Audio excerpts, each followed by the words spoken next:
محصولات 85 روزه را جمع آوری کردی؟ یک قند بزن انا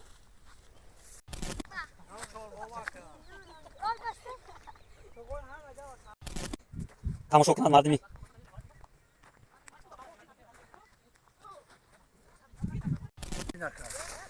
اینه حاجی جون اینه تربوز دیدی؟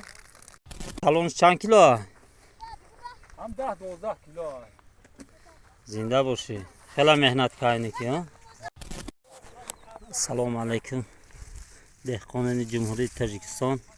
اینا مرحمت تربوز ناحیه جیهون دهه تلمون دهقان حاجی اکبر خوجا. اینا محصولاتش امروز 3 ایون در فروش گذاشته است. اینا خریدار اومده است.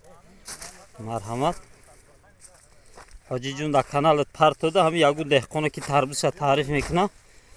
بعد بینه که مردم هم میتونن دهقانی کرده. اینا یک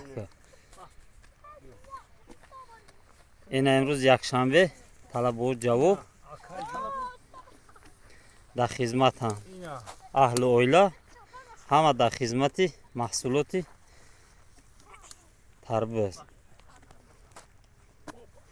حاجی کلونش چند کیلو؟ هم 10-12 کیلو. زنده باشی. خیلی مهنت کردی که. این کدوم سورت تربوزه حاجی؟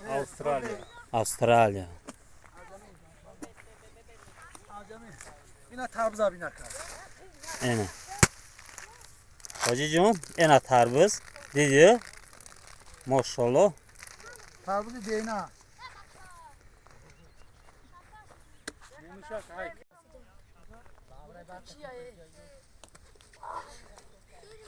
اشانی علی جان قند بزنه که محصولات 85 روزه را جمع آوری کردی؟ یک قند بزن انا این بچه دهقانه علی جان صفی چند میخونی؟ امروز یک شنبه آیه مکتب اگزمین و جواب؟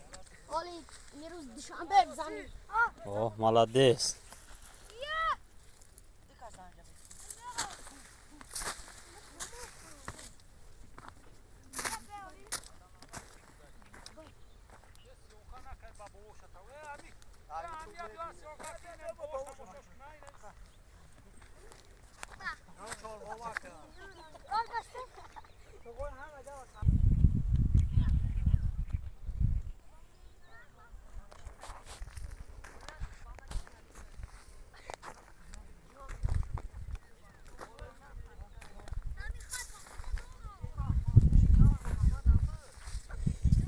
حاجی جون باید یک موزیکای وطن در همین منطقه که مونده تماشا کنند مردمی.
اشانی علی جان قند بزنه که محصولات 85 روزه را جمع آوری کردی؟